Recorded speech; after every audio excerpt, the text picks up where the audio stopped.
Welcome back. Life without limits. That's the mission of UCPIE, United Cerebral Palsy of the Inland Empire. After 14 years of extraordinary leadership, Greg Wetmore is retiring. Taking the reins is a new leader, John Sprogis. It's good to have you with us. It's great to be here. And I should mention at the outset that I'm on the board, and that's why I want to have you on, so that the rest of the Valley can get to know you. You come from a very diverse background in finance and in marketing. What led you to UCPIE? Well, interestingly enough, I was raised in a family with a child that had a disability. So my sister has Down syndrome, and my parents were very future forward in their thinking. And so I saw my sister integrated in the community, and she currently lives on her own, and she has a job. And so I saw it firsthand, like what life without limits is. And then once my wife and I decided to have children, when we decided to go for a second child, we ended up with twins, which was interesting on its own. One of our twins had cerebral palsy. So we had the opportunity to use some of the services within UCP with my son. So you bring a really special connection to this because you know what parents have gone through, what I'll say the clients have gone through.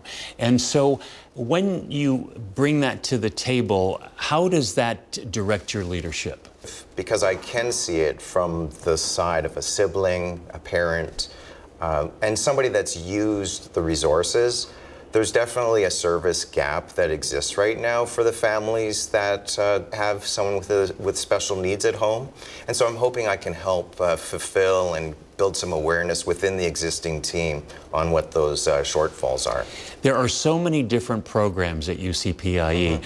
One of the big ones is the adaptive bike program, which is absolutely incredible, and I believe it's like the largest one in the country. How do you expand on programs like that and to get partnerships to want to be a part of it? We've actually given 112 bikes to date, and these are special bikes, adaptive bikes, that are not covered by health benefits. So they're relatively expensive. They're $3,500 to $5,000 per bike. So that's where the fundraising comes in for us, but it's also an opportunity to create some visibility of the families and the clients that we serve when we participate in the Tour de Palm Springs, which is a really big fundraising event for us. It's huge. Yeah. Before you became the president and CEO, you volunteered. What did you learn from that while you were doing it?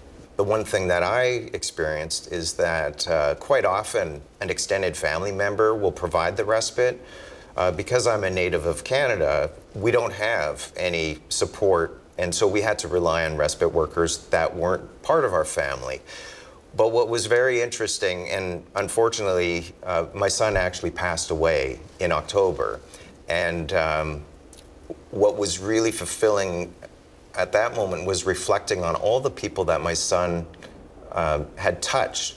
You know, and it was because these respite workers, you know, wasn't always the same person throughout his life, but it truly takes a village to raise a child. But you could see that even though he had limitations, he had an incredible impact on so many. If somebody does feel as though they could use the services of UCPIE, how do they do that? It's not a formidable thing to do. We have a website, comprehensive website, www.ucpie.org, and you can see all the services that we provide. So we're somewhat of a quarterback or a conduit to all other resources that could help. Well, John, it's a pleasure to meet you and to have you on board as the new president and CEO. I know you're going to serve the Valley well. Thank you so much. Appreciate it, Joe.